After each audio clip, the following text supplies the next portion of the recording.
सबका अधिकार था, आज उसको विशेषाधिकार बना दिया गया है। तो जो आजादी हमको मिली है, अगर उस आजादी को हम बचा करके रखना चाहते हैं तो हमको नागरिकों को बचा करके रखना पड़ेगा। और नागरिकता का अधिकार, शिक्षा के अधिकार को बचाए बिना हम बचा करके नहीं रख सकते हैं। इसीलिए यह जो छात्रों की गूंज कैंपेन है वो शिक्षा को बचाने की, देश को बचाने की, और जो आज़ादी हमको मिली है उस आज़ादी को बचाने की लड़ाई है। इस बात को आप याद रखिएगा। और ये आज़ादी हमको देता कौन है? ये आज़ादी किसी नेता के देने से नहीं मिला है, किसी का भीख नहीं है दिया हुआ, ये कोई गूगल पे ट्रांसफर करने वाला पैसा नहीं है। इसके लिए लाखों करोड़ों लोगों ने कुर्बानियां दी हैं। और इसकी गारंटी कौन करता है? इसकी गारंटी करता है इस देश का संविधान। और वो संविधान कहता है कि हम भारत के लोग, हमारे माँ बाप की जात क्या है, हमारे माँ बाप की औकात क्या है, इसके आधार पर हमारे साथ कोई शोषण नहीं होगा।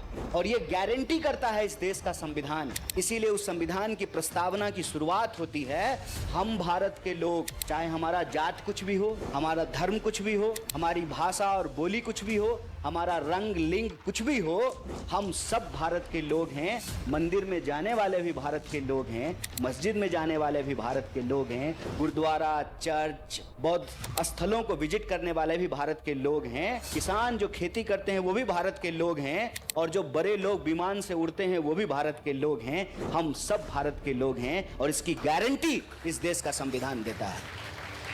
इस देश के चुने हुए नेता प्रतिपक्ष राहुल गांधी पिछले 10 सालों से इस देश की शिक्षा व्यवस्था को बचाने के लिए लगातार संघर्ष कर रहे हैं। जब जेएनयू में आंदोलन हो रहा था तब भी राहुल गांधी वहां गए थे। जब एचसीयू में आंदोलन हो रहा था तब भी राहुल गांधी गए थे। जब एसएससी का पेपर लीक हुआ था तब भी राहुल गांधी गए थे। जब भारत जोड़ो यात्रा में हम लोग चल रहे थे तब भी वो हर दिन सुबह शाम विद्यार्थियों से मिल रहे थे। कोई ऐसा महीना, कोई ऐसा साल नहीं है जब वो इस देश की शिक्षा व्यवस्था पे सवाल नहीं उठा रहे होते हैं, इस देश की शिक्षा व्यवस्था को बदलने के लिए लड़ नहीं रहे होते हैं। तो ये लड़ाई महीने 2 महीने की नहीं है। हम लगातार संघर्ष कर रहे हैं क्योंकि हमारी ये समझ है, पढ़ेगा इंडिया तभी बढ़ेगा इंडिया। और यह जो सरकार है उसकी साफ समझ है। क्या कहते थे प्रधानमंत्री? हम हार्वर्ड वाले नहीं हैं, हार्ड वर्क वाले हैं। परीक्षा पे चर्चा करके वीडियो बनाते थे। देश में हर महीने एक पेपर लीक हो रहा है और मुंह पे जो है ताला लगा हुआ है प्रधानमंत्री।